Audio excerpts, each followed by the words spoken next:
Hace 17 años, más de 80 hombres armados llegaron por avión desde Urabá al departamento del Meta y durante 4 días, sin que nada ni nadie se los impidiera, mataron, degollaron, desaparecieron y botaron al río a quien les dio la gana.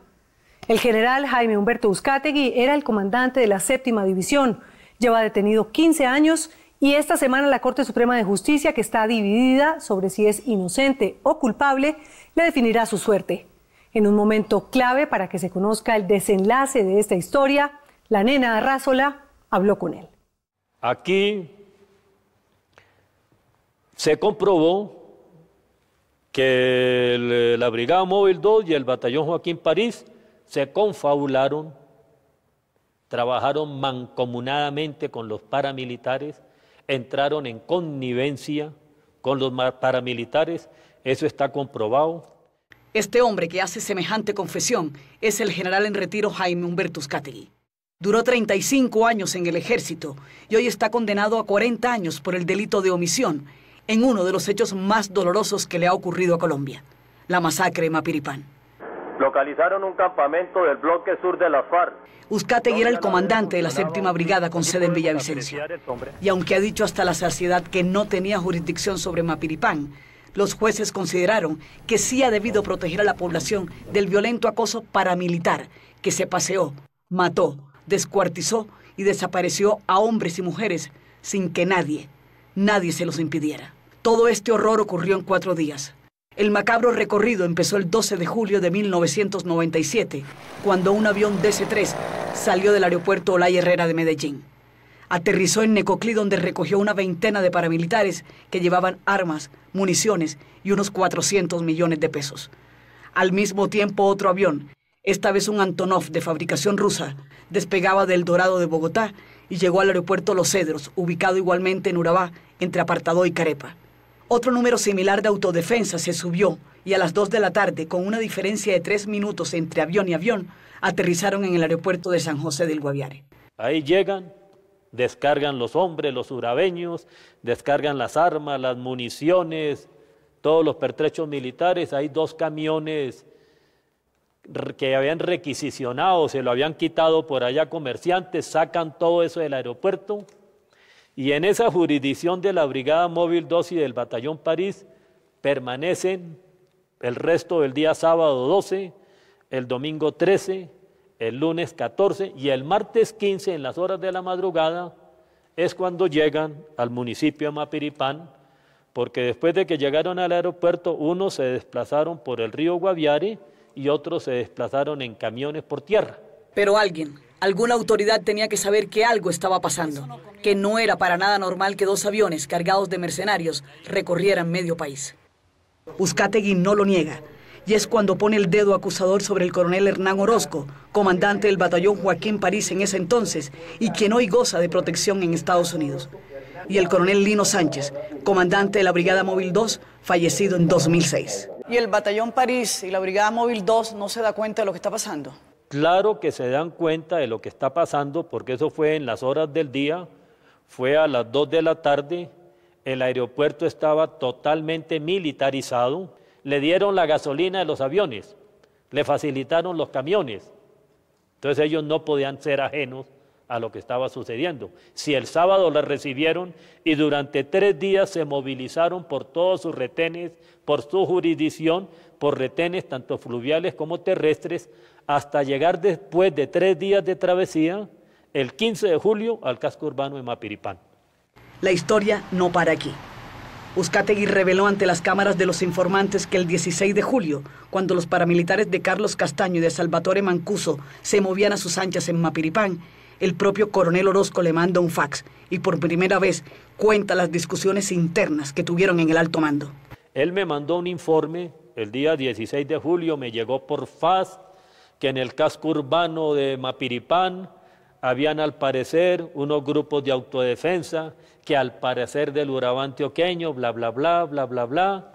Yo cogí ese documento, me reuní con mi Estado Mayor y empezamos a analizarlo y nos parecía increíble, nos parecía un jeroglífico, nos parecía algo falso, porque decíamos, ¿cómo es que los urabeños se vienen desde Urabá y atraviesan medio Colombia para llegar a Mapiripán. Eso era increíble pensarlo así. Y lo otro era que Mapiripán estaba bajo la influencia de las FARC, porque allá no había policía nacional. Un año antes habían asesinado toda la policía y la policía se fue. Entonces nosotros veíamos ese oficio y era algo increíble. Pero este coronel decía que llegaron el 16 de julio, cuando mandó ese informe, decía que habían llegado el 15. Pero esa fue su gran coartada, porque él los recibió el 12. Él los recibió el 12 en el aeropuerto. Estuvieron en toda su jurisdicción el 13, y todo el 14, y todo el 15. Y entonces el 16, 4 días después, ya cuando los urabeños están en el casco urbano, es que manda un oficio que no se lo creía nadie. Entonces yo en ese momento pensé, pues allá tiene que estar enterada la Brigada Móvil 2, que ese no era un lugar olvidado, no, eso era un lugar militarizado. Y esa Brigada Móvil 2 tenía un destacamento de la Fuerza Aérea, y tenía destacamentos de Infantería Marina, y tenía el control de la Policía Guaviare. No, eso era un área, eso era una verdadera fortaleza. Y así era. El aeropuerto de San José de Guaviare era una especie de fortín militar. En aquellos años, entre 1995 y 2000, las FARC estaban en pleno apogeo desarrollando dos estrategias: la guerra de movimientos y otra conocida como el vacío de poder, que no era otra cosa que dejar sin autoridad a los municipios por donde ellos pasaban. Era el gobierno de Ernesto Samper y al año siguiente empezaría el mandato de Andrés Pastrana. Por esta época ya las FARC habían tomado por asalto la base militar de Las Delicias, Patascoy, La Carpa, La Uribe, Mitú y El Villar. Usted llega al Meta y lo que encuentra es una toma, más o menos, de la FARC a ese departamento. Yo recibí esa 7ª brigada en diciembre del 96 a un señor general Rodolfo Herrera Luna, y prácticamente él me entregó esa brigada muy convulsionada, con el orden público totalmente alterado.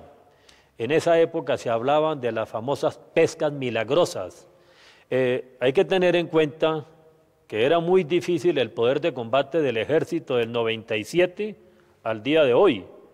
En esa época no existía la aviación de ejército, en esa época no existían bombas inteligentes. A mí me tocó una época en que era fusil versus fusil.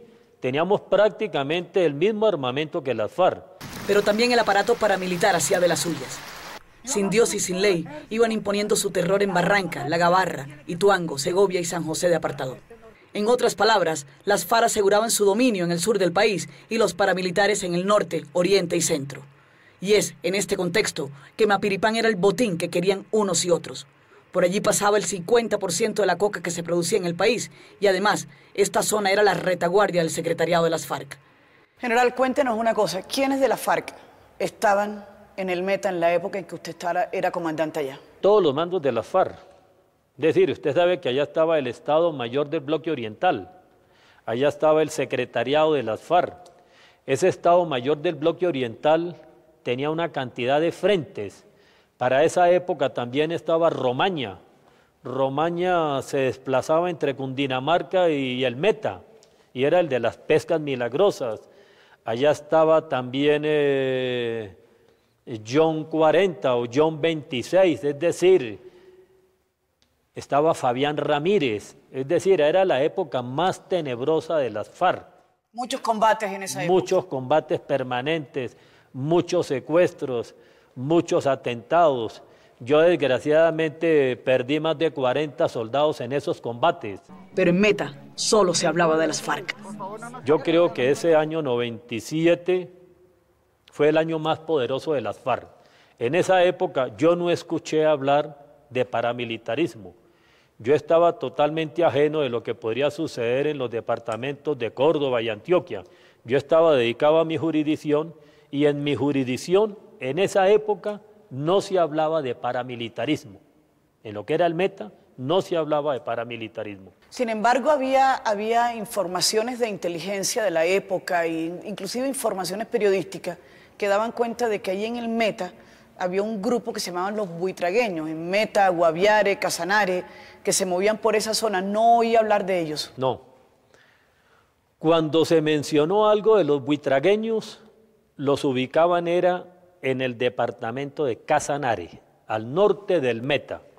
Ni siquiera en Guaviare, ni siquiera en Vaupés, no. Pero en mi jurisdicción se puede decir que no había paramilitares ni hubo acciones paramilitares. Es uno de esos casos judiciales de mayor audiencia. Mapiripán es casi un símbolo de la tragedia y ni siquiera sus víctimas han sido bien contadas.